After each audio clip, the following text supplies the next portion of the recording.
Bien, hola, buenas tardes, buenas noches, buenos días hermanos.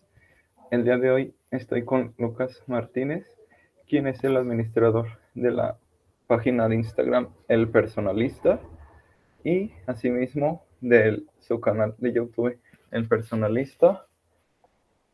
Él estudió la licenciatura en filosofía en Argentina y el día de hoy estamos aquí para hablar sobre unas críticas que son súper frecuentes a la gran figura de Santo Tomás. Tal vez, ¿cómo estás? Muy bien, acá en Rosario, Excelente, en excelente. el frío. Muy bien, vamos a dar una brevísima biografía. Santo Tomás fue un autor que nació entre 1224 y 1225. Es muy debatido entre los académicos. Lo ponen el 28 de enero de 1225 y él estudió en París. Entró con la Orden de los Predicadores, que fue recientemente fundada. Asimismo tuvo de maestro al gran San Alberto Magno. En la década de los 50, como tesis de licenciatura, comentó los 4 libros de las sentencias de Pedro Lombardo, que era algo súper común y otros contemporáneos suyos lo hicieron. Asimismo, en esa década escribió un breve opúsculo. El opúsculo es un documento que viene siendo 40, 30 páginas aproximadamente.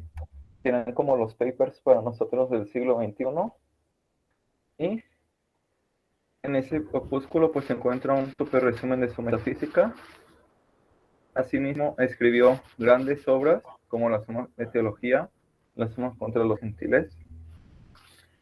Y el día de hoy lo que nos ocupa es hablar sobre unas críticas súper comunes que se le hacen tanto en Oriente como en Occidente por esto de la globalización, tanto en un contexto académico como no académico, tanto en redes sociales como cara a cara.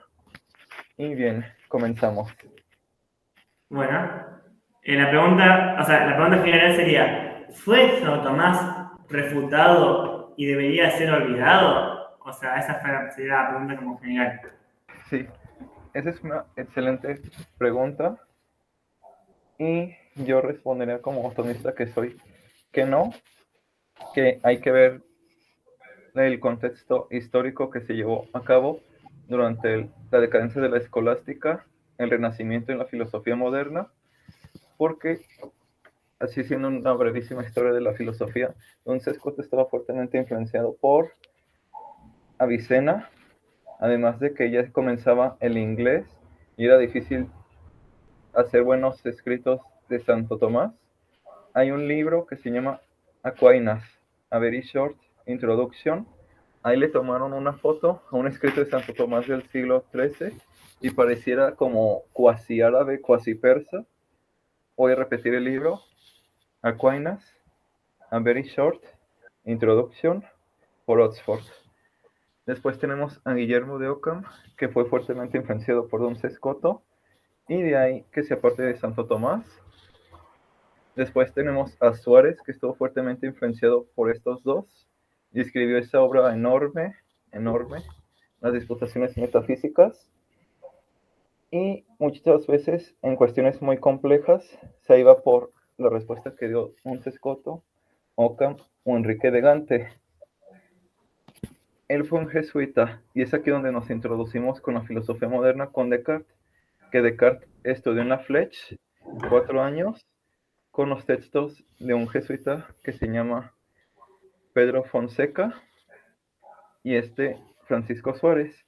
Así que ahí es donde empieza la crítica a la escolástica, pero decadente, que son Duns Scoto, Ockham, Francisco Suárez y René Descartes estaba en su derecho de criticar esa escolástica tan decadente. Además hay que ver que los jesuitas estaban muy orgullosos de tener esta figura, pues al día de hoy es su filósofo más destacado Suárez, y es por eso que se difundió demasiado, demasiado. Después tenemos a Spinoza, que lo menciona solo una vez en su obra que se llama Principios de la filosofía de Descartes. y pensamientos metafísicos, pero ahí lo que se encarga de Spinoza es de refutarlo y mostrar que la existencia de Dios es evidente quod nos, porque Santo Tomás es algo que lo niega, y dice que la existencia de Dios es evidente quod se. Bueno, tenemos a Leibniz, que tiene una obra que se llama El Discurso de Metafísica, y él hace un elogio a Santo Tomás y a los escolásticos, y él casi no sentía esa hostilidad hacia Santo Tomás en concreto. Después tenemos a Locke, a Christian Wolff. Aquí con Christian Wolff es una figura muy importante porque él hizo gran parte de la división y se le adjudica que acuñó varios términos, y él en sus obras como ontología, teología natural, fuertemente dice que es un suarista. Y aquí pasamos a Immanuel Kant, que nació en 1724, 500 años después de Santo Tomás, 5 siglos después, y lo que recibió fue esta escolástica decadente, como pueden leer en sus obras, la de Suárez, la de Scotto, Occam, un poco de Leibniz, de su escolástica, y mucho, pero mucho de Christian Wolff.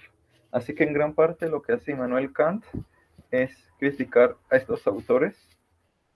Es más, ustedes pueden hacer este trabajo intelectual, leer la crítica de la razón pura, crítica de la razón práctica, crítica del juicio, la religión dentro de los límites, y no menciona a Santo Tomás, no lo menciona. Y aquí voy a dar un contexto, va a ser muy rápido. Él nació en una zona que se llama Prusia, ya no existe, en Königsberg, y ahí eran luteranos, y el rey Federico I o II controlaba el influjo de libros. A eso hay que sumarle que Kant no salió jamás de su ciudad. Königsberg medía lo que hoy sería el equivalente a la 10ª parte de la Ciudad de México, o sea, algo pero muy pequeño. Y la literatura que recibe es muy poca. Y el libro que pueden consultar es The Cambridge Companion to Kant, que ahí entran muchos especialistas, o por un autor de la EUNSA, Universidad de Navarra, El protestantismo en Kant, y ahí son unas 90 páginas, y el autor promete que va a profundizar sobre eso. Pueden consultar su trabajo, está gratuito, es de dominio público. Bien, por la parte de Hume, tenemos que las obras de Santo Tomás y de los británicos y de la escuela escocesa no llegaron al Reino Unido, a esa zona, por el anglicanismo. Los reyes prohibieron que se leyera a Santo Tomás. Y como mencioné a Suárez, les llegó la Defensio Fidei y la quemaron. Así que lo que se nutrieron fue algo de San Anselmo, de Francis Bacon, y ya posteriormente Thomas Hobbes, John Locke. Y bien, después de la muerte de Kant, que fue en 1804, nos remontamos a Fichte y Schelling, que ellos bebieron mucho de Kant y de Christian Wolff, y fue muy difícil que conocieran a Santo Tomás. Difícil porque ya no se usaba tanto el latín, sino que se optaba más bien por el alemán, es por eso, y aún había muy fuerte influencia del protestantismo, del dominio de esa literatura. Después tenemos a Hegel, que hizo unas lecciones sobre la historia de la filosofía, y en el volumen 2 de la editorial Alianza, ahí explica un poco de Santo Tomás y le hace unos cuantos elogios, pero es muy importante tener en cuenta a Kant porque fue por él también que se haya convocado el primer concilio y que haya firmado, o sea, no es cuestión de opinión, es dogma defenso en la Constitución Dogmática Filius Dei, que se puede llegar a la existencia de Dios con el solo intelecto y que se puede demostrar la existencia de Dios con el solo intelecto. Después tenemos a Carlos Marx con esto del materialismo dialéctico y Engels, que él hizo su tesis doctoral sobre la filosofía de Demócrito y Epicuro, pero hasta donde yo sé no pudo leer a Santo Tomás porque unas obras no estaban traducidas al inglés y no sabía tanto de latín, sino que él más bien se ocupaba en economía, en otros intereses. Después tenemos a Ludwig Feuerbach, que escribió La esencia del cristianismo, y en lo que plantea es una objeción súper común de que el hombre tiene una necesidad innata de creer en entidades sobrenaturales y por tanto no existen. Y esa sería una crítica súper común en foros de internet. Y después Sigmund Freud, por la década de los 20, la ilusión de un porvenir o la ilusión del porvenir. Y ahí explica el origen de las religiones y ahí hace una serie de críticas. Ya después, más recientemente, tenemos a Bertrand Russell, que por la década de los 40, 50 tuvo un debate con Copleston, muy bueno, está en internet gratuito. Asimismo escribió Why Am I Not Christian? ¿Por qué no soy cristiano? Y le hace una serie de críticas a Santo Tomás. Y me río porque las críticas que le hace sobre la existencia de Dios son deplorables. Él leyó a John Stuart Mill y dice que si todo tiene una causa, ¿cuál es la causa de Dios? Si todo tiene un creador, ¿quién creó a Dios?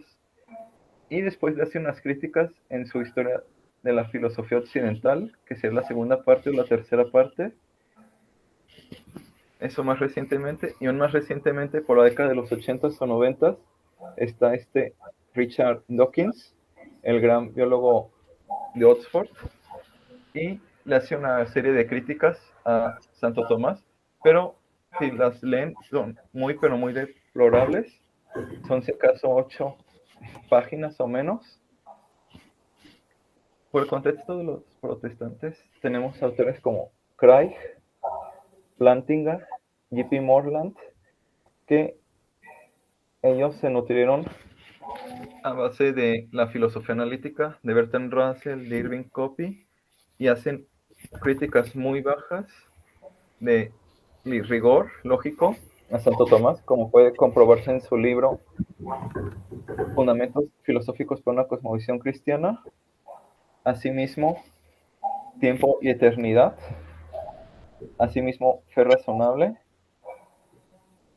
Esto por mencionar algunos.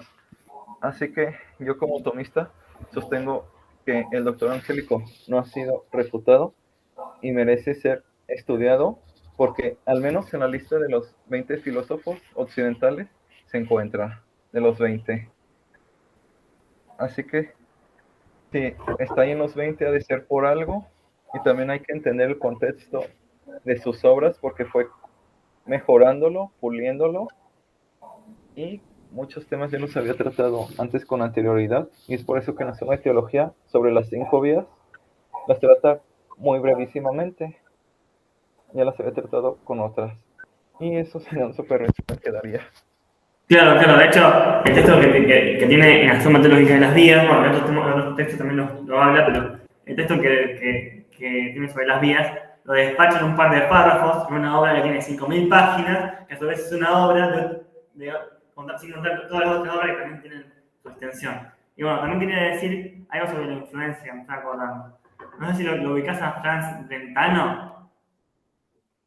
A Franz Vetrano, Sí, un sí, que él filósofo hizo... que se llamaba Franz Brentano. Él vivió en el siglo XIX y tomó de Tomás un concepto muy importante que es el de intencionalidad. A mí me confundo con este concepto porque tiene diversas interpretaciones de diversos autores. La cuestión es que Franz Brentano toma este concepto justamente para hablar de, bueno, quizás pueda decir como que a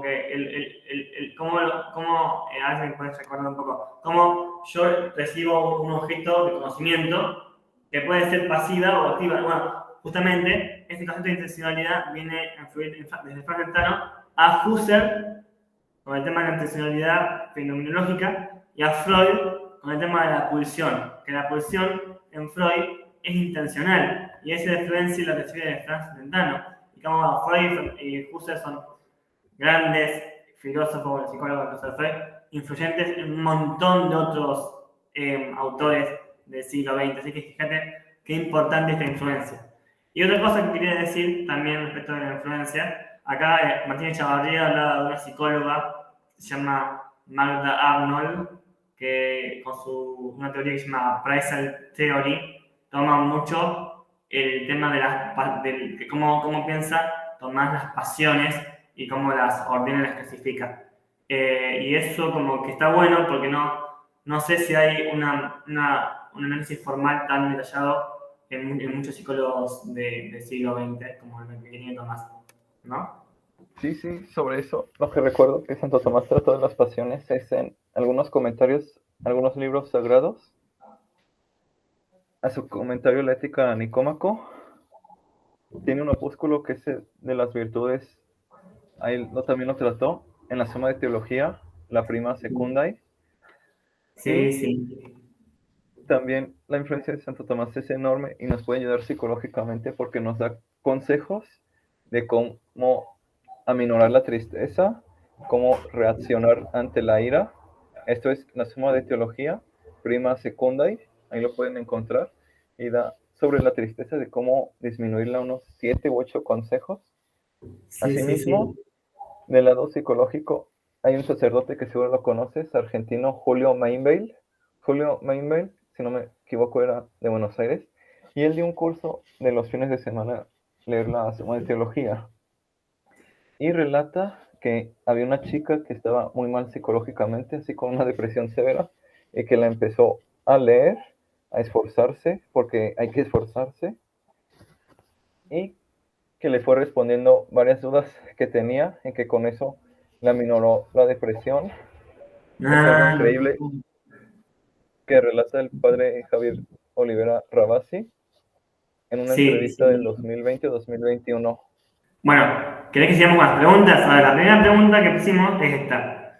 Que hay algunos que podrían considerar si estudian demasiado los padres de la iglesia y la espiritualidad que hay en los padres de la iglesia, o no sé, la espiritualidad más actuales como la carmelita o la ignaciana, o hoy en día se puede pensar, no sé, cuando San José María Escrivá de Balaguer escribe Surco, Forja, todos esos libros de espiritualidad tan actuales, y entran, no sé, o sea, capaz que uno lee uno de esos libros y después entra a leer la suma teológica y quizás se pierda un poco, le cuesta seguirlo porque tiene su complejidad, Tomás, y es mucho más sistemático y estructurado, y por ahí gente pensaría que Tomás es demasiado filósofo para ser teólogo. Yo pienso que Tomás es uno de los teólogos más grandes de la historia que hubo, por lo menos no sé si. Pero creo que su sistematicidad es muy buena para ordenarte y no obstante también tiene, como vos me decías bien, algunos libros que son más de espiritualidad y comentarios. ¿No, no Carlos? Sí, sí, es correcto. Fíjate que, cambiando un poco de tema, para hacer apologética hay dos maneras, así en general. El evidencialismo y el presuposicionalismo. Lo repito, presuposicionalismo. Ok, Ujú, ujú. ellos son calvinistas y empezaron por 1920, un autor que se llama Cornelius Van Til, y esa es una crítica que le hace a Santo Tomás, de que él es demasiado filósofo para ser teólogo, y así, a grandes rasgos, el presuposicionalismo, lo que dice es que hay que presuponer que el cristianismo es la religión verdadera, y de ahí deducir todo lo demás, y se hace un rechazo a la teología filosófica. Y ahí cuentan con algunos argumentos como el TAG, y después está Greg Vansen, que murió por 1980-1990, y siguiendo a Cornelius Van Til, dice esto, que es más un filósofo que un teólogo. Y bueno, que nos sirve también para la espiritualidad, para tener una relación más estrecha, como otros autores dirán ellos al ser protestantes que Lutero, Juan Calvino, John Wesley, por mencionar a ellos.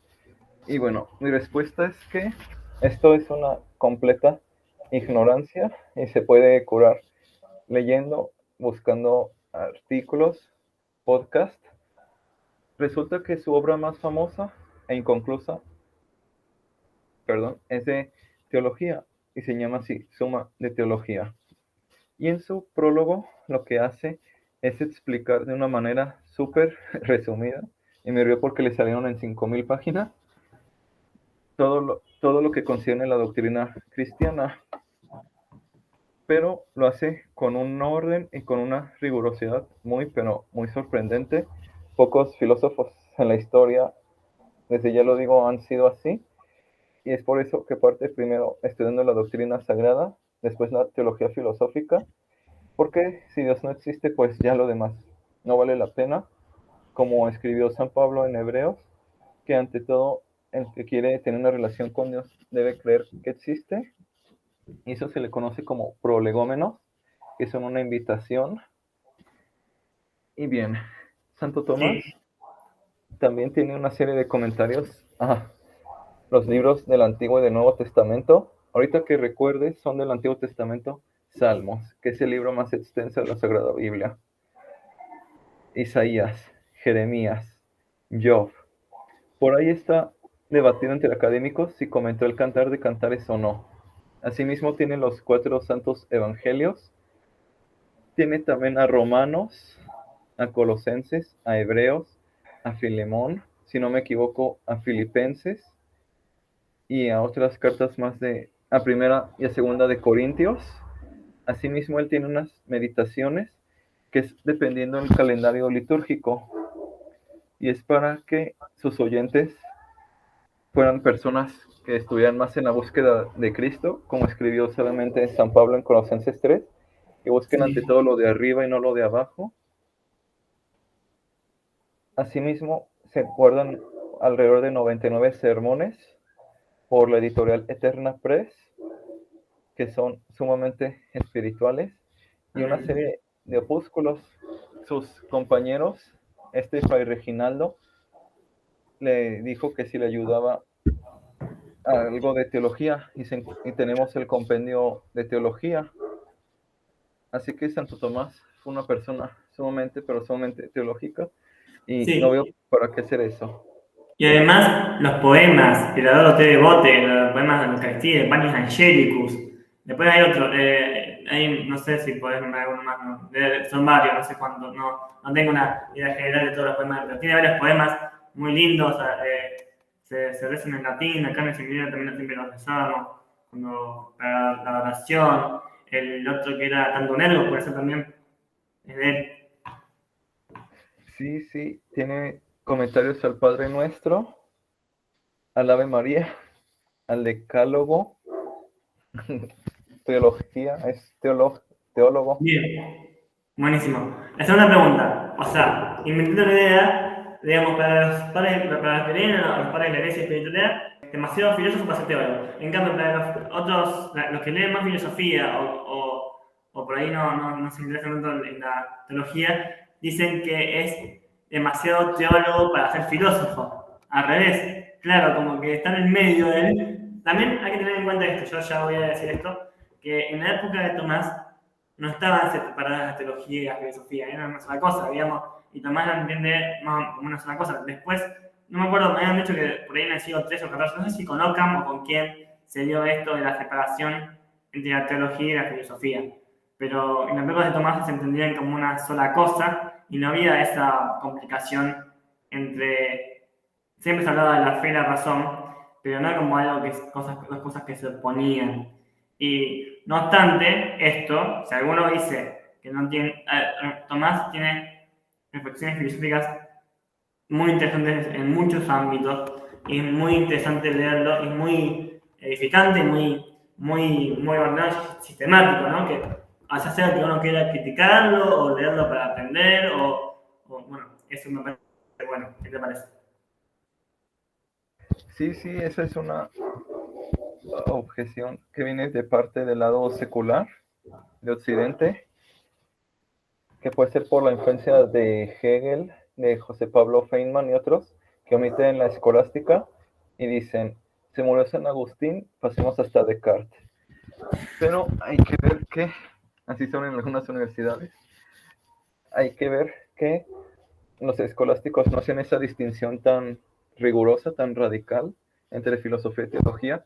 Es muy debatido, algunos lo ponen con Occam, otros con Suárez en sus disputaciones metafísicas, otros hasta Descartes, pero resulta que él en sus meditaciones metafísicas y respuesta a las objeciones entra también en teología sagrada sobre la Sagrada Eucaristía, pero eso ya es otro tema. Pareciera que esta división tajante filosofía-teología se encuentra con Spinoza y un poco después con Christian Wolff.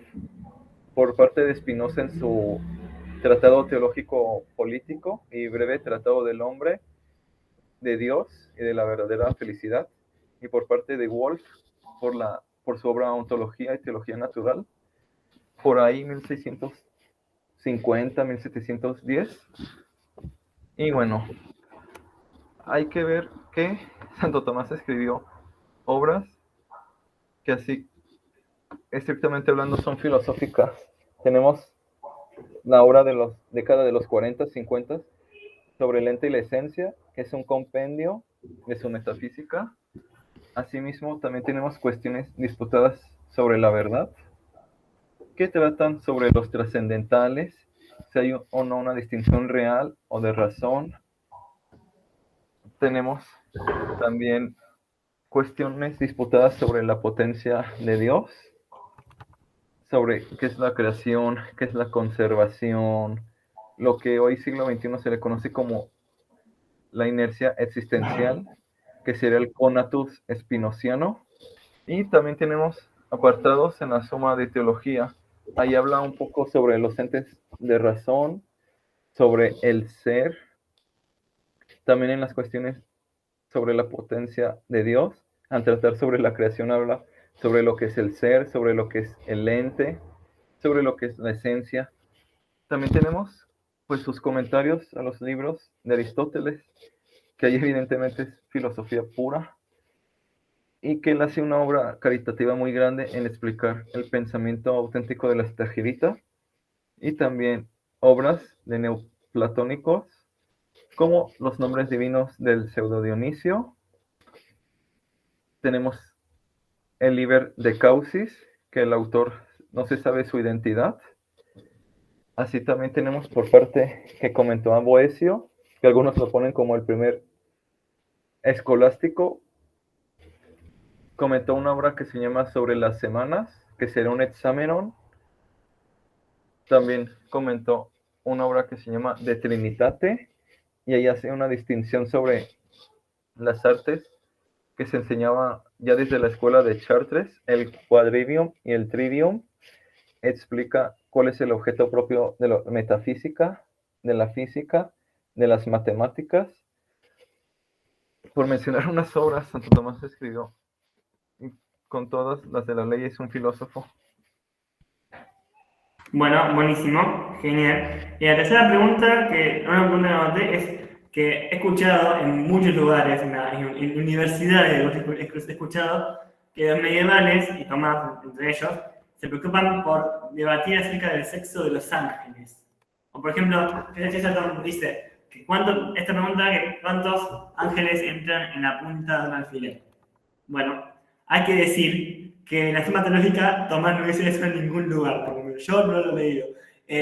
Sí, Chesterton aclara que esto es más propio de la baja, de una época más posterior, que es la decadencia escolástica, según entendí, ¿no? ¿Está bien? ¿Estoy diciendo? Sí, Bien.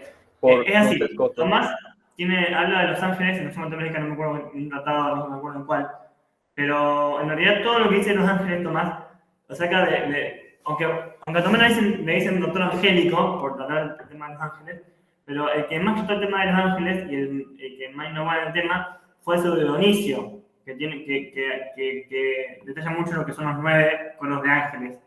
Y de ahí Tomás saca todo lo que dice de los ángeles, pero nunca se preocupó por decir ni cuántos ángeles entran en la punta de alfiler, ni cuál es el sexo de los ángeles, todo eso son más como calumnias para Tomás.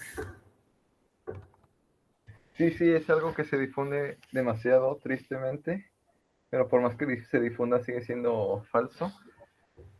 Santo Tomás, tanto como filósofo como teólogo, da una definición de los ángeles y son las sustancias separadas que constan únicamente de formas. Al decir separadas, quiere decir desprendidas de materia. La materia Claro. sería un principio potencial que es el continente que recibe una forma, y quizás se entienda con un ejemplo. Mi mano, la materia sería arterias, venas, músculos, y puede recibir un tatuaje puede recibir un dibujo de una carita feliz. Los ángeles, al ser sustancias espirituales, por tanto no pueden tener sexo. Y en varios tratados, Santo Tomás explica esto. Tiene un opúsculo de Spiritualibus Creaturis sobre las sustancias separadas, asimismo la Suma de Teología, que ahí explica por qué no tienen materia. Asimismo, en la Contra Gentiles, es el libro 2 y 3. Asimismo, en su comentario a las sentencias de Lombardo, en el segundo libro, allá trata de angiología. Y lo podemos encontrar también en sus comentarios a los libros sagrados. Así que decir eso, pues, es desconocer por completo al doctor Angélico. Ahora, por parte del título que le pusieron, si no me equivoco, en el siglo XVI, el doctor Angélico, es por varias razones.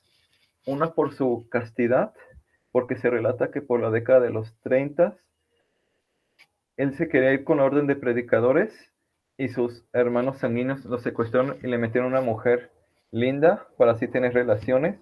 Pero lo que él hizo, y es algo divertido, que tomó una herramienta de hierro, algo similar, y sí, y había ahí El fuego, pisador de fuego. ¿sí? Y la espantó. Y en la puerta tachó una X y se puso a rezar. Quedó dormido y pasaron las horas y los ángeles le cubrieron con, si no me equivoco, se llama un manto. Y desde ese momento jamás tuvo tentaciones así contra su pureza. Es por eso también, y aquí sería tratar sobre los ángeles, porque los ángeles, su modo de conocer es mucho más sublime que el nuestro. Ellos conocen con un solo movimiento y eso análogamente con Santo Tomás por el rigor, y esto lo pueden descubrir de sus obras. El conocimiento que tuvo es tan profundo, casi igual que los ángeles. Y sí, también comentó al pseudo Dionisio y fuertemente influenciado por él y de ahí la jerarquía celestial. Si no me equivoco, tiene un libro, el pseudo Dionisio aparte, Hierarchy Celeste, y Santo Tomás lo cita demasiado en su corpus sobre cuántos ángeles caben en la punta de un alfiler. Eso es absurdo, es como decir cuántos pentágonos de 10 ángulos pueden caber en mi mano. Son sustancias espirituales. Y el que quiera profundizar, pues lo invito a leer la Suma de Teología o la Suma contra Gentiles, el segundo libro. Eso se encuentra online, es de dominio público. Bueno, sigamos. Entonces, una crítica que también he visto en Instagram y la gente que no ha leído Tomás, es que Tomás no agrega nada a lo que dice Aristóteles. Bueno, pensemos una cosa. Aristóteles vivió aproximadamente en el siglo IV a.C. y Tomás vivió en el siglo XIII después de Cristo. Pasaron como más de 1500 años entre uno y otro. Pasaron muchísimas cosas, toda la época medieval, y Tomás no cita solamente Aristóteles, toma de Platón, toma de San Agustín, toma de San Pablo, todas las escrituras, de todos los padres de la iglesia, los que vinieron después. Además, piensen esto. Aristóteles pensaba, te doy un ejemplo, el tema de las virtudes. Aristóteles planteaba las virtudes éticas y las virtudes ya no éticas. Para Aristóteles, las virtudes más importantes eran las teóricas, como que la filosofía para él, la contemplación filosófica, era lo más grande a lo que podía aspirar el ser humano. Tomás, en cambio, además de considerar las virtudes morales y las virtudes intelectuales, considera las virtudes teologales.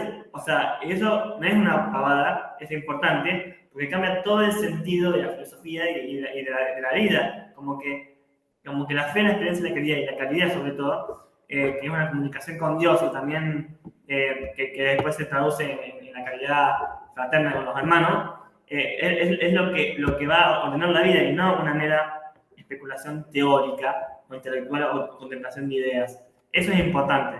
Y toda la influencia que reciben los padres de la iglesia y toda la parte más teológica, como que en ese sentido. Y también lo del acto de ser. El acto de ser, Aristóteles no habla del ese, del acto de ser.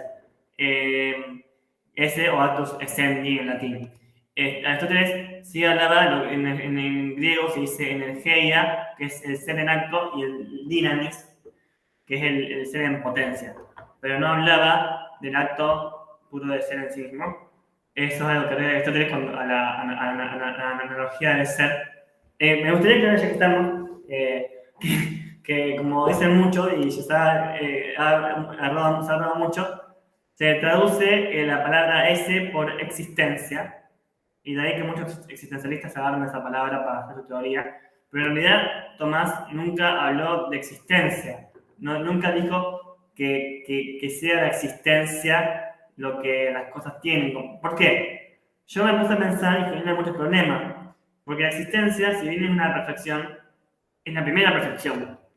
Si Dios solo existiera y no sería más nada, entonces no sería nada. O sea, si te pones a reflexionar, no tiene mucho sentido. En cambio, el acto de ser es aquel acto que actualiza todas las perfecciones presentes en la esencia de las cosas que Dios crea, ¿no? Entonces es muy distinto. Entonces es mucho más apropiado hablar de que todas las cosas tienen esencia y acto de ser.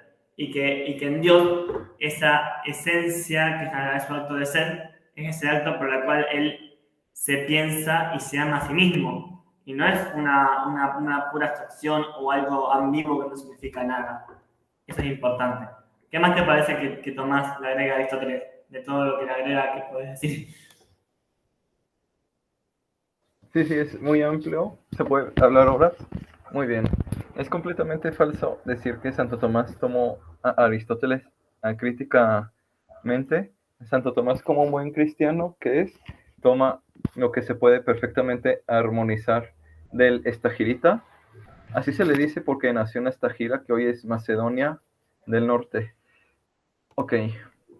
Santo Tomás hizo aportes a la metafísica, como tú lo dijiste muy bien al hablar del acto de ser, que sería la actualidad de todos los actos y perfección de todas las perfecciones. Y esto lo conecta con la doctrina de la absoluta simplicidad divina que sostenemos nosotros los católicos. Asimismo, Santo Tomás es profundamente platónico, comentó al Timeo, comentó sobre los nombres divinos del pseudo Dionisio, sumamente influenciado por San Agustín, comentó dos obras de Boecio, el de Trinitate y sobre las semanas. Además, cuando lo leen, resulta que habla mucho de la participación, que Platón fue el primero en hablar en el Parmenides, si no me equivoco, es en el 152e. Para el que quiera profundizar sobre la noción metafísica de participación, le recomiendo el video La noción metafísica de participación en Santo Tomás, de C. de Sapiencia, está en YouTube. También el libro Ser y Participación de Ángel Luis González. Santo Tomás jamás habló de existencia. Esto es muy debatido porque Guillermo Fraile, en su primer volumen de la historia de la filosofía, se lo adjudica a Mario o Mariano Victorino, después a San Hilario. Algunos se lo adjudican que el primero fue Enrique de Gante, después de 1274, y que un estudioso de Santo Tomás, si no me equivoco, se llama Gil Romano, lo usó, y de ahí que hubiera una gran disputa sobre la distinción real entre esencia y existencia, que por el 1540 hizo mucho énfasis en esto Pedro de Fonseca, después Suárez, y de ahí en adelante todos los demás filósofos. Santo Tomás habló de acto de ser y de esencia. Asimismo, tenemos que el dios de Aristóteles era un dios entre varios, porque él hablaba de varios motores inmóviles, esto dependiendo en qué obra se esté, porque la cantidad varía sobre el cuerpo celeste, sobre los cielos meteorológicos. Ahí pone una cantidad, y luego pareciera que en la física, en el libro 8, pone otra. Resulta que Aristóteles nació antes de Cristo, como todos lo saben, y no recibió sobre la creación ex nihilo, no recibió información, al igual que Platón. Después era este Filón de Alejandría el que defienda por primera vez en la historia un judío la noción de creatio ex nihilo. Resulta que el Dios de Aristóteles no es absolutamente simple, tampoco absolutamente inmutable. Si se quiere, un corolario sería absolutamente impasible o atemporal, que es lo que nos diferenciamos nosotros como teístas clásicos de Aristóteles. Bien, mencionaste que una exhortación a la filosofía y a las virtudes. Este Aristóteles era muy frecuente que escribieran un puro tríptico, que era una invitación a la sabiduría. Y Gloria a Dios se conserva, y son unas 20-30 páginas. Asimismo se conserva la Ética Nicómaco. Y por el libro 10, resulta que este Santo Tomás habla sobre las virtudes intelectuales. Y en el libro 10, capítulo 7, habla sobre la felicidad. Y ahí hace un bellísimo comentario. Y es hasta donde lo más alto que puede llegar el hombre sin la revelación cristiana. Los invito a leer ese comentario. También en algunas partes sobre el ánima, tu comentario al de ánima que hizo de Aristóteles, le hace unas críticas, sobre todo por esta cuestión tan debatida sobre el intelecto agente y paciente, que es en el libro 3, si no erro, en el capítulo 5, y hace una serie de aportaciones a la filosofía del conocimiento, y se pueden leer en la Suma de Teología, si no erro es la primera parte, la cuestión 84 a la 88, y pues también fue platónico. Totalmente. Bueno, después, hay una cuestión muy común que se considera el tema del primer motor inmóvil como una idea demasiado alejada al Dios como lo entendemos los cristianos. Quizás demasiado apegada a Aristóteles o apegada a la idea del bien de Platón. Bien, hay que decir una cosa. Que Dios sea inmóvil en Tomás no significa que no haga nada, no significa que sea como el ojo, ese ojo que todo lo ve, los que hablan de los masones. Que sea inmóvil no es que no haga nada, sino que no necesita adquirir una mayor perfección. Dios no necesita mayor perfección y por eso es inmóvil. Pero también tiene que ver o sea, también es el problema de distinguir entre las relaciones de Dios ad intra y ad extra. Como ad extra puede, en su relación con el tiempo, puede crear cosas, puede hacer cosas, pero ad intra, como que Dios en sí mismo no necesita nada, y no es que crea porque necesita crear, sino para brindar su ser. Esa participación que nos da de su ser es en sí misma perfecta y no la hace porque la necesite, sino como para compartirnos y participarnos de su perfección. ¿No, Carlos? Sí, hay que hacer una serie de divisiones sobre esto. Hace unos minutos mencioné a estos calvinistas, Greg Vansen y Cornelius Van Til, y eso es algo que le critican a Santo Tomás, que es demasiado filósofo para ser teólogo. Y bien, hay que ver el contexto, es que este Santo Tomás lo que hace en la teología filosófica es primero demostrar la existencia de Dios por medio de argumentos filosóficos, y esto se puede llegar a la existencia de un ser absolutamente simple, atemporal, aespacial, absolutamente inmutable con el solo intelecto, como posteriormente lo declarará el Concilio Vaticano I. Después de establecer la existencia de Dios, pasa a la cuestión de los atributos divinos por medio de una serie de corolarios. Sobre exclusivamente la primera vía, esto se encuentra en su compendio de teología, que es a partir del capítulo 4, 5 al capítulo 28, 29. Después, sobre la creación. La creación, Santo Tomás la define como la producción total del ser a partir de la nada, creatio ex nihilo, y como católico que es, se encuentra esto explícitamente en segunda de Macabeos 7:28. Que rápidamente en ese capítulo estaban tristemente matando a unas personas y una mamá les empieza a hablar a sus hijos sobre las maravillas de Dios y les dice, y no olviden a Dios que creó el todo desde la nada. Segunda de Macabeos 7:28. Santo Tomás hace un muy buen resumen sobre lo que es la creación. Al comienzo del segundo libro de las distinciones de Lombardo, y si me abre el archivo lo voy a leer. Segundo libro de las distinciones de Pedro Lombardo es la distinción 1. Y en este libro lo que se encarga es de la creación, los ángeles, los entes corpóreos, el hombre. Bien, ya me abrió. La creación es una producción desde la nada. A las criaturas se les atribuye lograr algo contando con una materia, que si no erro es ex qua. La creación no pone ninguna mutación en Dios, sino en el efecto.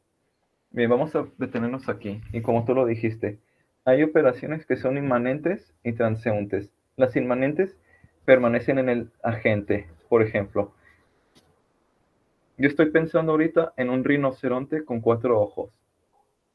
Ese pensamiento mío permanece aquí. Mientras que una operación transeúnte sería ir y comer algo, una torta, o beber agua. Bien, después lo que enseña Santo Tomás es que la creación de las cosas ocurre en el tiempo. Y se hace la pregunta, ¿por qué y para qué ha sido hecho la criatura racional? Y responde Santo Tomás en su comentario de las sentencias de Lombardo, Dios, que es el sumo bien, no solo quiso producir las criaturas, sino también comunicarse ellas mediante el gozo de la bienaventuranza. Amén. Convenía que produjese la criatura racional, la cual, entendiendo y amando, pudiera entender a Dios y gozarlos. Sí, qué Unas lindo. criaturas racionales fueron hechas sin cuerpo como los ángeles y otras unidas al cuerpo como el hombre. Fue hecha la criatura Bueno, racional por la bondad de Dios y para gozar a Dios y servirle. Y básicamente esto es lo que explica Santo Tomás. De otra genial, parte, excelente. en el segundo libro de la Suma contra los Gentiles, el primer capítulo explica con más detalle esto de las operaciones inmanentes y transeúntes. Las inmanentes son cognoscibles cosmos para nosotros por medio de la revelación cristiana, y es ahí donde se entra en teología trinitaria, que eso ya no le concierne a la filosofía. Después lo explica en el cuarto libro de la Contra Gentiles, en el primer capítulo. Ahí hace un comentario al libro de Job, y el que quiera leerlo está en internet, es de dominio público.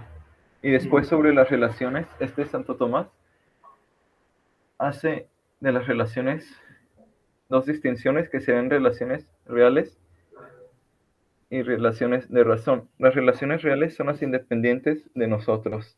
Así se extinguiera tristemente la humanidad este año, habrá una relación real entre nuestro planeta y la luna sobre las mareas y todo eso que explicó muy bien Galileo y autores posteriores.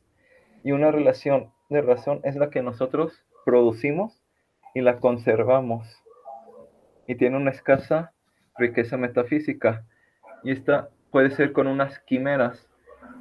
Yo estaba pensando en un león con 4 ojos y que estaba luchando con un rinoceronte de 10 patas. Pero ellos, por alguna razón, se hicieron muy buenos amigos. Y ahí empiezan una serie de relaciones de razón. claro, imaginarias. Está Sí, bien. verás. Bueno, seguimos entonces, ¿te parece? Bien. Este es muy común también. Se considera Tomás como un intelectualista ético que piensa que con solo saber qué es lo que es bueno, ya soy virtuoso. Bueno, se considera intelectualista ético a esto que dije recién. Y intelectualista ético es, por ejemplo, Sócrates. Todo esto, Platón pensaba esto de que el bien se lograba contemplando la idea de bien. Y a partir de esa contemplación se podía actuar bien.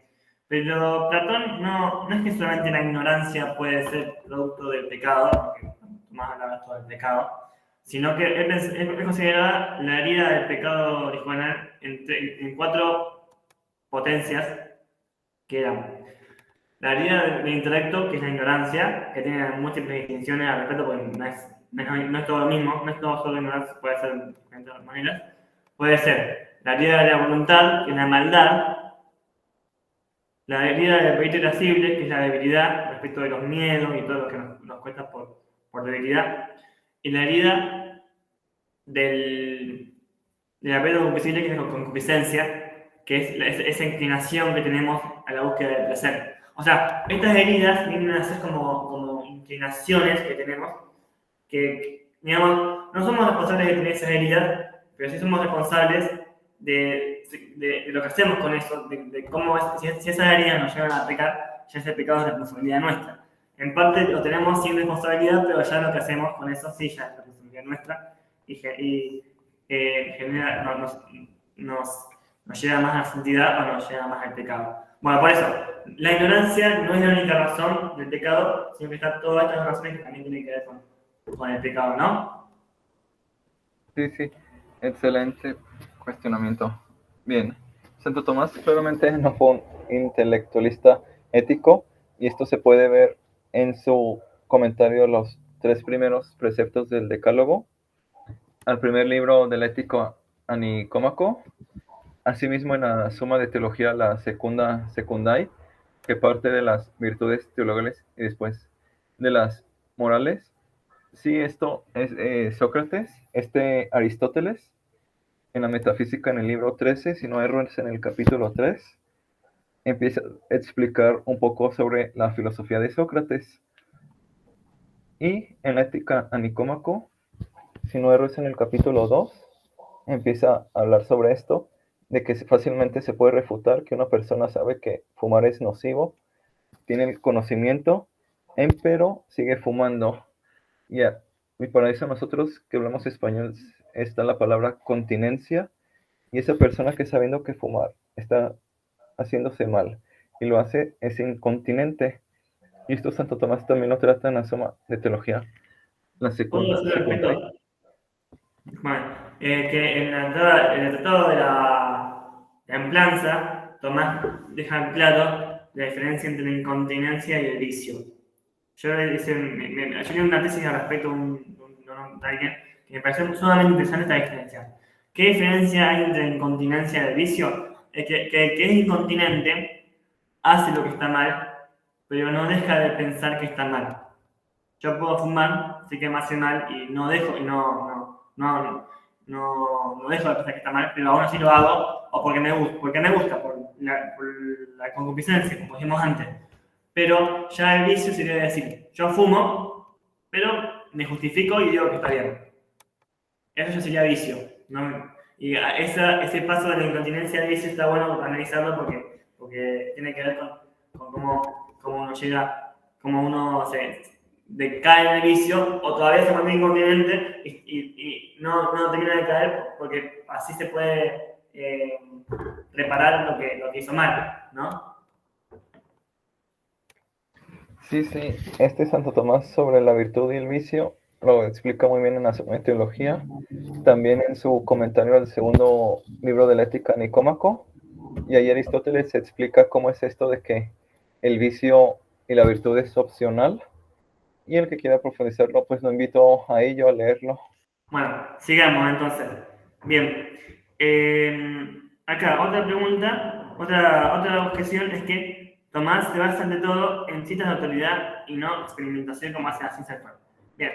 Tomás usa una gran cantidad de citas de autoridad en todas sus obras, es muy riguroso y un gran lector de muchísimos autores, pero no es el único criterio que usa. Una de las principales métodos o herramientas que usa Tomás es el sistema de la distinción, sobre todo la distinción por analogía. Vas a ver, Tomás dice, vamos a definir la pasión. La pasión puede ser esto, esto y esto. Vamos a definir el pecado de ignorancia. El pecado de ignorancia puede ser ignorancia, pero la ignorancia puede ser por esto, por esto y por esto y por esto. Y continuamente es sumamente rico el tema de las grandes distinciones y analogías que puede haber en Tomás. Y también las mismas cuestiones que que usa Tomás en las obras, en estas sumas, son muy metódicas porque presenta primero las objeciones y después responde a las objeciones. Por eso es muy interesante toda esa forma metódica que tiene Tomás de proceder. Quizás no use la experimentación que hace la ciencia actual, tampoco había en esa época esa tecnología, ¿no? Pero no obstante, Tomás usaba un método muy riguroso en ese sentido y era muy sistemático, ¿no? Sí, sí, sí. Bueno, sobre esto hay que dilucidar bien. Se basa ante todo en citas de autoridad. Es verdadero, pero en lo que concierne a la teología sagrada. Y el punto de esto es que uno no puede despreciar así por nomás a las autoridades en lo que concierne a la teología sagrada. Y esto nos conducirá a otro tema, como buen católico que es, él admite la Santa Biblia, la tradición y el magisterio. Y él mismo se planteó estas objeciones que le hacen ahora sus detractores. Es en el primer libro a las sentencias de Lombardo, entre la distinción 1 y 2, sobre si puede apelar o no a autoridades. Después en la Suma de Teología, por 1268, 1269.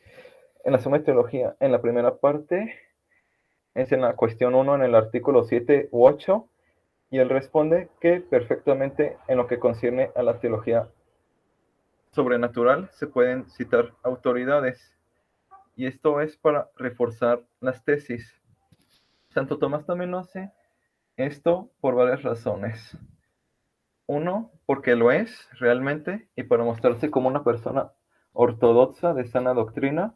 Dos, para mostrarse como un fiel discípulo de San Agustín, porque seguir a San Agustín era, y todavía pues lo es muy importante.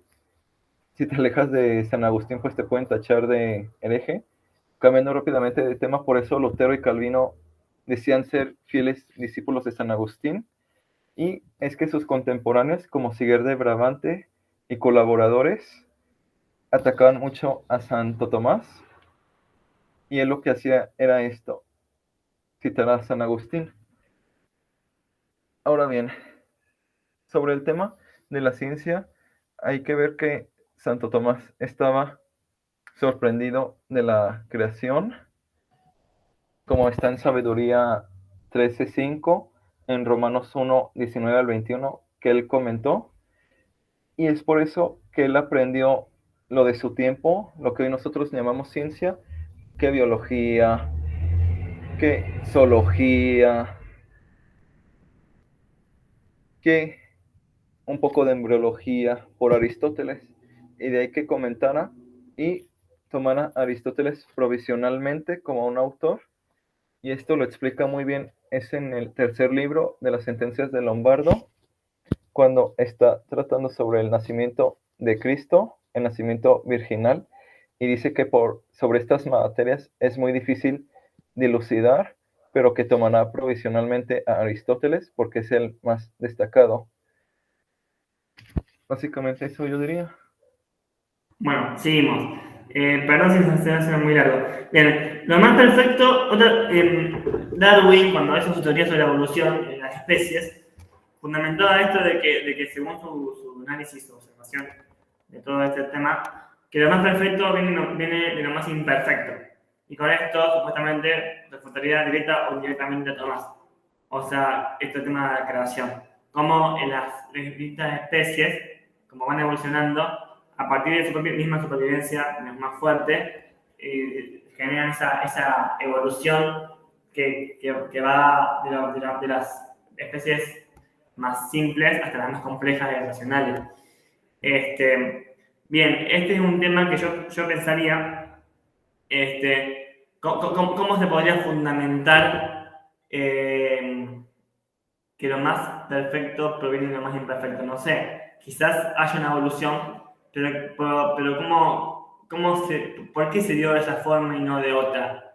Por una serie de errores y de accidentes por azar. No, como dice Tomás, esto de hay una de las vías que habla de esto de que necesariamente tuvo que haber alguien un ser inteligente detrás de este orden, sea como haya sido, ¿no? Sí, sí, aquí hay que ver que este Santo Tomás nació antes de Luis Pasteur y es relevante tenerlo a colación, que fue quien refutó lo que era conocido como esta teoría que si tú dejas lo que sea, va a comenzar la evolución y que van a venir vivientes, y pareciera que este Santo Tomás sostenía la evolución. Esto puede ser por lo que conoció de Empédocles, que Empédocles, el pluralista, sostuvo, vamos a llamarle por así nomás provisionalmente, una protoevolución, y después Aristóteles en la historia de los animales, ahí lo explica, y sobre la reproducción. Y bien, en filosofía como en teología se distingue varios órdenes, y esto es para ser más rigurosos. Y resulta que en el orden del ser, el acto precede a la potencia, y esto se puede entender cronológicamente, metafísicamente. Así yo produzco un libro, yo estoy en acto. Esto también nocionalmente, gramaticalmente, el acto es anterior que la potencia. Y aquí es donde entraría el tema del S, que es la actualidad de todos los actos y la perfección de todas las perfecciones. Y lo que explica Santo Tomás es en el tercer libro de las sentencias de Lombardo, si no erro, distinción 23. Es la suma de teología sobre la simplicidad divina y las cuestiones disputadas sobre la potencia de Dios, la cuestión 3, que el acto de ser es el acto del cual fluye absolutamente toda la riqueza de perfección de cada cosa, y es un acto que hace subsistir y que pertenece a la sustancia primera y que proporciona todo el caudal de perfección. Esto nos conduciría con la quinta vía, que es el argumento de la teleología, y hay varios axiomas: que toda gente obra por un fin y que toda gente obra por un bien, y que Santo Tomás lo explica muy bien en la Contra Gentiles al comienzo del tercer libro. Y el que quiera profundizar sobre la quinta vía, le recomiendo las cuestiones disputadas sobre la verdad. Es la cuestión 10 u 11, donde explica con mayor rigor esto de la teleología. Bueno, buenísimo. Bueno, siguiendo con la siguiente pregunta, sé que ya se están viendo que el tema es complejo y amplísimo porque lleva tiempo desarrollarlo, así que sigamos. El otro problema, escuché a un filósofo divulgador también de acá de Argentina que se llama Darío Stanraiver, Darío Z, no sé si hablar de él, que decía esto. Es un tema, es un argumento interesante para analizarlo. Decía, el problema del bien y el mal es que los buenos siempre somos nosotros. Bien, es una interesante, ¿por qué? Porque siempre, como ya defenderse como bueno, digamos, ponerse como bueno a uno, es siempre una tentación de los cristianos y los filósofos que quieren defender el bien y el mal, y la cuestión de la responsabilidad, como que estos filósofos que quizás como Nietzsche, que quieren liberarse de todo tipo de responsabilidad, de todo el bien y el mal, como que defienden esto, ¿no? Pero la cuestión sería esta, ¿no? Tomás hace un análisis muy complejo de lo que es el bien y el mal, ¿sí? Y, bueno, justamente dice esto Nietzsche de su libro sobre las tres transformaciones, que el camello como los cristianos, quiere cosas pesadas y quiere que lo carguen bien, ¿no? Como si los cristianos estaríamos con la moral tan rigurosa exigiéndonos más de lo que podemos cargar, ¿no? Bueno, y esa exigencia, no sé, quizás es verdad que muchos santos se han exigido mucho, pero la verdad es que la responsabilidad a veces lleva a uno querer dar cada vez más y sí, puede ser exigente a veces, Pero, bueno, quizás uno podría no. Uno sabe lo que da, pero digamos, es como que esa responsabilidad. Bueno, esto cortarlo porque me perdí. Bueno, dale, esto cortarlo y ahora, no sé si querés decir algo al respecto. Bien, lo poco que yo sé de Nietzsche es que él estuvo en Alemania, Holanda, lo que era la antigua Prusia, así que lo que él conoció del cristianismo era el luteranismo ante todo, y sé que estuvo poco en Italia, además de que sabía regular el latín, pero que sí sabía el griego y por supuesto el alemán. Lo poco que yo sé es que Nietzsche no leyó a Santo Tomás, y si lo hizo fue muy poco. Y sí, como tú dices, Santo Tomás en su corpus, que es amplísimo, habló sobre esto del bien y del mal, como puede verse en su comentario al famosísimo, si no me equivoco, San Mateo 5, sobre las bienaventuranzas, Sí, sí, también sí. sobre la ética a Nicómaco.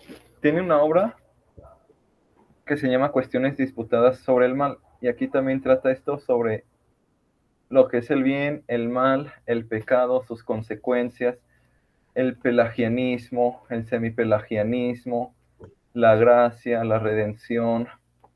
También trata esto sobre las cuestiones disputadas sobre la verdad, y es todo Ujú. lo que añadiría. Bueno, no, lo que yo iba a decir es esto, que ahora me acordé, que la religión cristiana tiene esta flexibilidad de saber que somos buenos, pero que nuestra naturaleza está herida. Entonces, al ser pecadores, tenemos esta inclinación al mal. Somos buenos, pero tampoco, digamos, el cristianismo no es ni un optimismo ni un pesimismo. No es un optimismo, como dice esta, no es que somos siempre los buenos nosotros que queremos echar el mal al otro, sino somos originalmente creados buenos por Dios, pero como a veces estaría, somos pecadores y somos responsables también en parte del mal que hacemos, por mal que nuestras inclinaciones estén mal.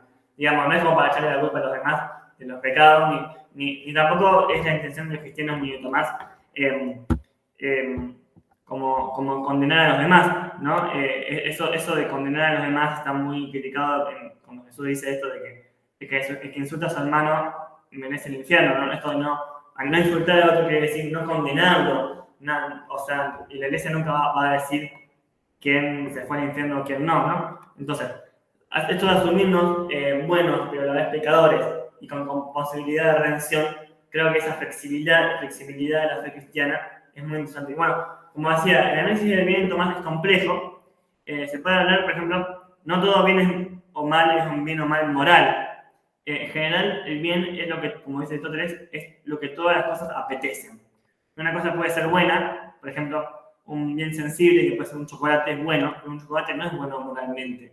Es un bien para mí. Y todo lo que apetezco, si lo apetezco es en sí mismo bueno, pero eso no quiere decir que sea un bien moral. Este, y claro, al respecto, el tema es que bien buenos moralmente son los actos, buenos o malos moralmente, pueden ser los actos, los hábitos o las personas. Nunca ni la pasión va a ser mala o buena, las cosas de los animales no van a ser malos o buenos moralmente, y los actos humanos, digo, los actos del hombre, tampoco van a ser buenos o malos moralmente. Esto está para analizarlo, pero lo vamos a dejar a un lado. ¿Qué te parece? Yo creo que sería bueno abordarlo en otra sesión. Sí. Bueno, buenísimo, buenísimo. Seguimos entonces. Seguimos. Bien, Foucault dice esto de que, esto yo no lo tengo muy estudiado, pero hasta donde entiendo, Foucault dice esto de que la verdad es siempre un instrumento de poder, ¿no? Como todo esto que se hablaba de la voluntad de poder y cómo Foucault analiza el tema de las prisiones, del término de lo que es normal y lo que no es normal, los psiquiátricos. Y bueno, si bien la verdad puede ser usada como instrumento de poder para imponer una verdad, no es cierto que la verdad sea solo eso. Digamos, ese sería en parte como un análisis subjetivo de la verdad, como qué se puede hacer con la verdad. Pero no es lo único que es la verdad. La verdad para Tomás, en realidad para Tomás hay como alrededor de 9 definiciones de verdad. esa de que la verdad es la ecuación entre intelecto y la cosa es una definición de la verdad de las 9 que tienen en su obra de Veritate. Otra definición, por ejemplo, es la del ser que se manifiesta y se muestra. ¿Bien? No solamente la idea que tengo en el intelecto que se adecua a la cosa, sino la misma cosa, las mismas cosas que se manifiestan y se muestran tal y como son, ¿no? Y en parte yo me gusta entender la verdad, pienso, ¿no? Como un misterio, ¿no? Porque si no, si yo creo que tengo la verdad, es como que ya la quieren poner. En cambio, si la descubro como un misterio, como que ya no es algo que trata de imponer, sino digo, bueno, estoy en camino de buscar la verdad y voy avanzando y también puedo decir algo, pero no es que lo que yo sé ya es toda la verdad y no hay más nada para decir. Y tampoco es que feo que no pueda escuchar a otro. Entonces esa flexibilidad ayuda mucho, ¿no?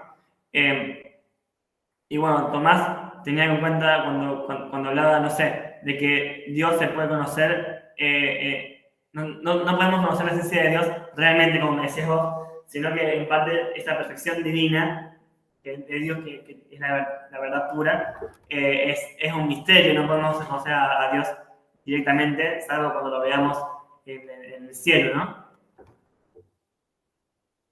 Sí, sí. Bueno, sobre esto sería muy bueno ir a la obra en específico de Foucault, literatura primaria, su idioma original y ver una traducción. Además, ver si la palabra poder está entendiéndose en un sentido equívoco, unívoco o analógico. Y Santo Tomás en la Suma de Teología es la segunda habla sobre la verdad y que difundirla es laudable ya que se beneficia a los demás y como buen cristiano que es, sostiene las obras de misericordia. Tú sabes que son las espirituales y las materiales.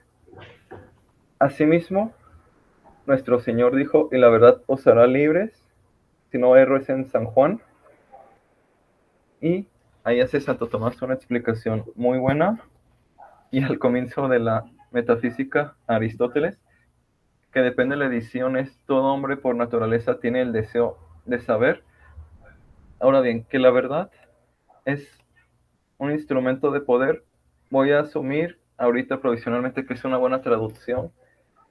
Yo diría que eso es una falacia de accidente, que algunas veces en la historia se haya usado la verdad como un instrumento de poder para así obtener cosas agradables, sea dinero, sea servicios, etcétera, etcétera, no hace que necesariamente que la verdad sea un instrumento de poder. Por ejemplo, la religión es la relación del hombre para con Dios, pero es accidental que tristemente se haya derramado mucha sangre en los siglos que van de la historia de la humanidad. Eso es totalmente accidental, como decir que un triángulo es una entidad de razón de color naranja, es lo que yo respondería a Foucault. Totalmente. Bueno, hay un par de preguntas más, pero me parece que vamos a tratar de ir sintetizando ya, si no. Una muy interesante que le quería plantear, esta. Edith Stein, en su libro Potencia de Alto, escribe esto que dice que la pura naturaleza espiritual del intelecto no se puede afirmar hoy en día porque ahora se conoce mejor la actividad cerebral. Bien, este es un tema complejo, complejísimo, porque, miren, por ejemplo, los científicos de hoy y mucha gente, frente a los estudios que se tienen de neurociencias tan actuales y tan efectivos, llegan a fundamentar esto de que no es necesario afirmar que haya un alma, y mucho menos un alma espiritual, y que si hay algo racional, tiene su base completamente material en el cerebro, ¿no?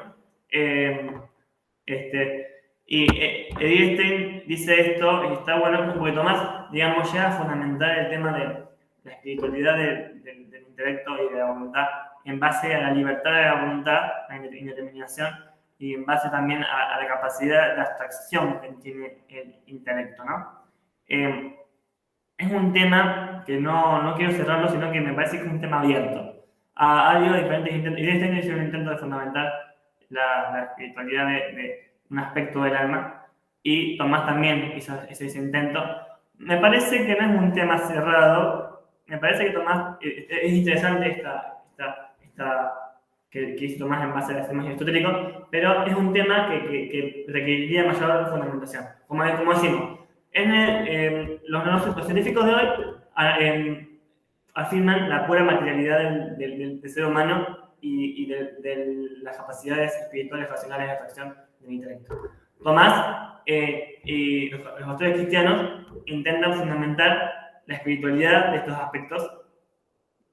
Y por ejemplo, tenemos otra postura que podemos afirmar, la de los místicos, que a partir de esas experiencias místicas quieren fundamentar, o no, quizás no lo fundamentan, pero lo muestran con sus experiencias, que hay aspectos del alma, de la persona, experiencias que tenemos que no son puramente materiales.